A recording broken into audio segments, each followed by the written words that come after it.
이렇게 선거도 조작을 할 수 있다. 충분히 할 수 있습니다. 할 수 있는데 저는 선관위에서 근무했던 사람이고 노조위원장단에서 싸웠던 사람이고 거기에 중앙선관위위원장, 사무총장, 상임위원들이 어떻다는 것을 싸움에서 전부 알았던 사람이고 밑에 직원들의 행태, 마음가짐이 다 제가 노조를 하면서 다 파악했던 사람이거든요. 이거 약간요 이게. 아니 잠깐만 이야기할 좀 참아주세요. 이 조작은요 충분히 가능하고 예를 든다면 제가 왜 처음에 놀랬냐면 진작에 피 조작 보고 한 선거구에서 여기 국회의원 선거입니다. 한 선거구에서 선거를 치는데 관리회장 있잖아요. 이번 후보를 당선시키고 싶다.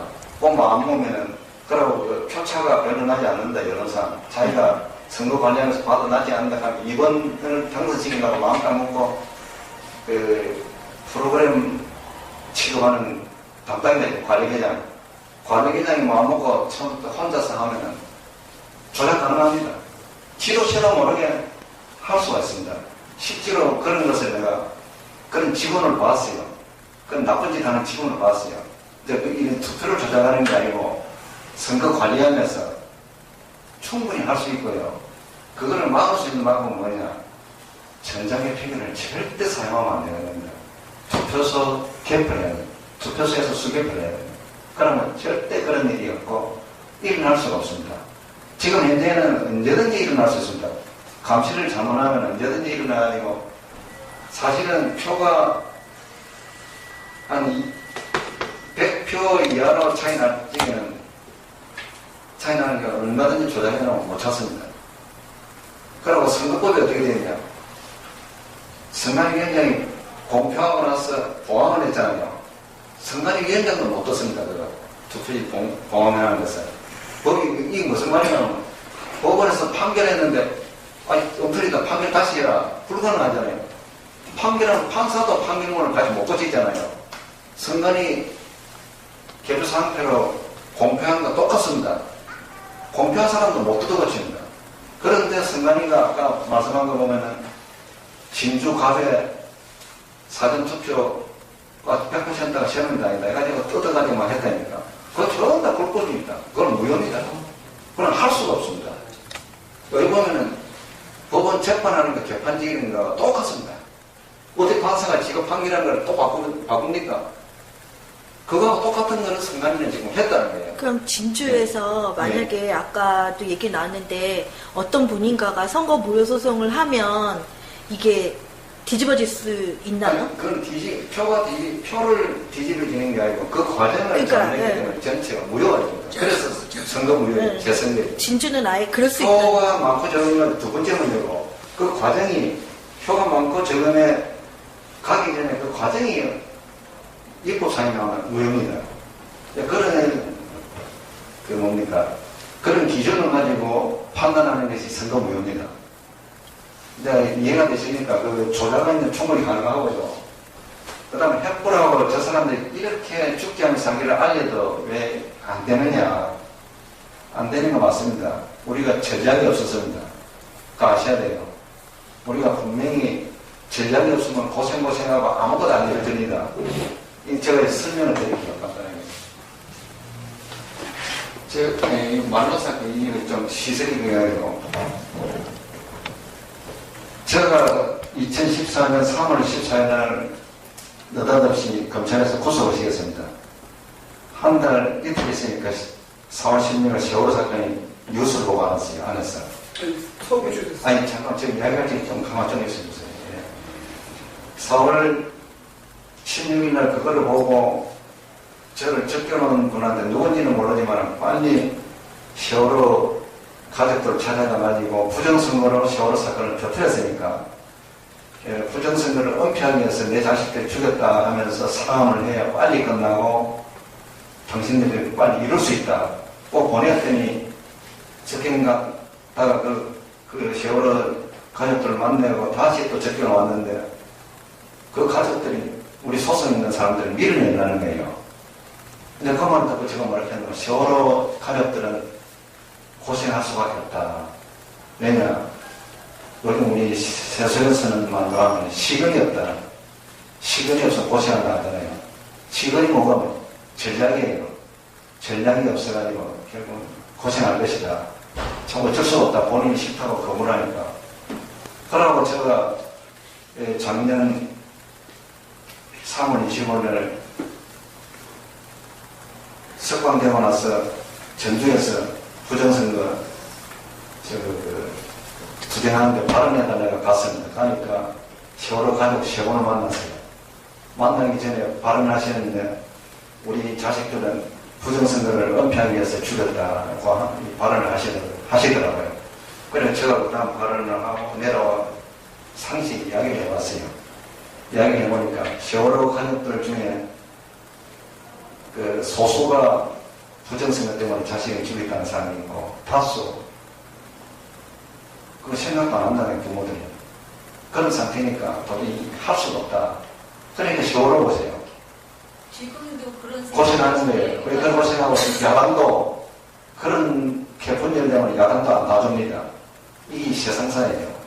그래서 세월호 부모들이 여기 보면 자식들한테 죄를 짓는 거예요. 그것들이 일사불란하게 전략 전술에 의해서 빨리 해결해 주는 것이 자식의 영혼을 달래주는 것이지 부모들이 분열되어 있어요. 왜 저렇게 분열시키느냐. 채널이 저놈들 모여 부정선거를 했다가 세월호 했다가 살 곳이 없어요. 그러니까 저는 죽게 하는 사람이 돈을 써서라도 분열을 시켜놔야 돼요. 그렇지만은 세월호 부모들은 내 자식이 최고다. 내 자식의 사랑 문제라든가 정신적인 문제 이거를 기준으로 삼았으면 과연 그 부모들이 저렇게 양분대나 저렇게 할 수가 있냐. 그놈들 이 세속에 썩었기 때문에 저런 이상이 나타나는 거예요. 그걸 저는 보고 있습니다. 약간 이해가 됐는지 모르겠지만 언젠가 이걸 풀어내야 됩니다. 풀어내는 방법은 제가 왜 세월호 가족들한테 대선 부정을 가지고 투자를 했느냐. 대선 부정은 세월호 사건처럼 뒤에 이상한 단체를 만들어가지고 어부연합 같은 그런 분들을 활용해가지고 단체를 못 만들어요. 부정선거는. 왜냐? 전 국민들 유권자가 피해자입니다. 피해자를 반쪽 나라가 부정선거 아니다 맞다 할 수가 없어요.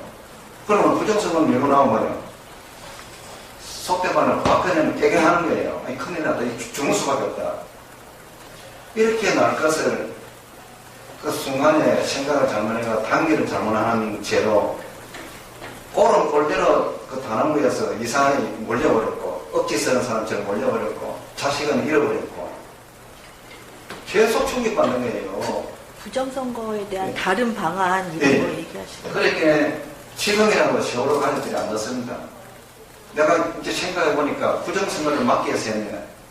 남재주기도 15일날 그만두고 방법이 없으니까 자식들을 죽여놓고는 이래 했네. 야 부정선거 터뜨리자. 지금이라도 어떤 마음을 가지고 나와야 되냐 이제 죽게 하면 사귀 나와야 돼. 정답. 그래 나와야 세상이 바뀐다는 거예요. 그 부모들이 일단 그래버리니까 제3자 도와주는 사람들이 강력하게 또 못 도와주는 이런 입장이 되고 여러 가지 형태가 보여지는 거예요. 이거 뭐가 하면 지금 권력을 쥐고 있는 사람은 죽게 하는 사람이에요. 왜냐? 진짜 죽어요. 지금 다 죽어버리고. 그러니까 어떻게 행동하겠어요? 그래 우리 부모들은 막 그놈들보다 더 시박한 마음으로 내가 다 죽는다. 목숨 그런 거 하겠다. 우리 집에 시칼이라 들어나와 하겠다. 이거. 불의는 못 본다. 이래 나오면은 어떡하겠어요? 경찰들 다 다루납니다. 그 눈이 내가 완전 이성을 잃은 사람한테 시칼을 들고 나와 찌르는데 지금 경찰 당하겠어요.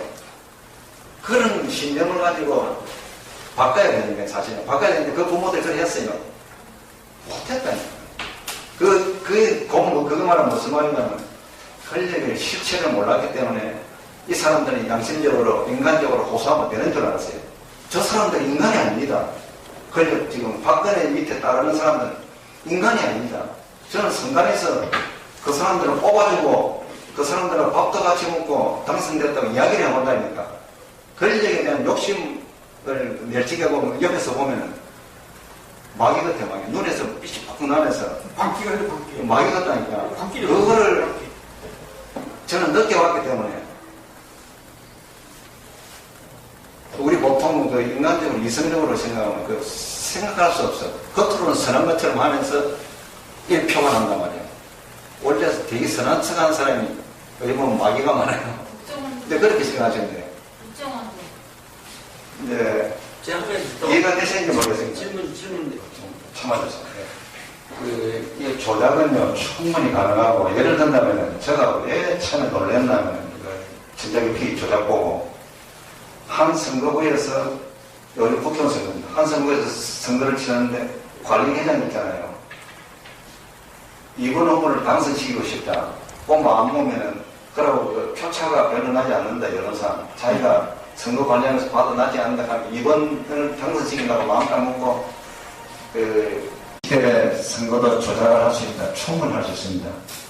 할 수 있는데 저는 선관위에서 근무했던 사람이고 노조위원장단에서 싸웠던 사람이고 거기에 중앙선관위위원장, 사무총장, 상임위원들이 어떻다는 것을 싸우면서 저는 알았던 사람이고 밑에 직원들의 행태, 마음가짐을 다 제가 노조를 하면서 다 파악했던 사람이거든요. 이거 약간도 이게 아니 잠깐만 이야기할게요. 선관위 위원장도 못 떴습니다. 제가 투표지 봉헌하는 것은 거기 이게 무슨 말이냐면 법원에서 판결했는데 아니 엉터리다 판결 다시 해라 불가능하잖아요. 판결은 판사도 판결문을 다시 못 고치잖아요. 선관위 개표 상태로 공표한 거 똑같습니다. 공표한 사람도 못 뜯어고칩니다. 그런데 선관위가 아까 말씀한 거 보면은 진주 갑에 사전투표 개표를 해야 돼요. 투표소에서 수개표를 해야 돼요. 그러면 절대 그런 일이 없고 일어날 수가 없습니다. 지금 현재는 언제든지 일어날 수 있습니다. 감시를 잘못하면 언제든지 일어나가지고 사실은 표가 한 100표 이하로 차이 날 적에는 차이 나는 게 얼마든지 조작해놓으면 못 찾습니다. 그리고 선거법이 어떻게 되느냐. 선관위 위원장이 공표하고 나서 보완을 했잖아요. 프로그램 취급하는 담당자 관리계장. 관리계장이 마음먹고 처음부터 혼자서 하면은 조작 가능합니다. 지도처럼 모르게 할 수가 있습니다. 실제로 그런 것을 내가 그런 직원을 봤어요. 그런 나쁜 짓 하는 직원을 봤어요. 근데 이런 투표를 조작하는 게 아니고 선거 관리하면서 충분히 할 수 있고요. 그거를 막을 수 있는 방법은 뭐냐? 전자의 표현을 절대 사용하면 안 되는 겁니다. 투표소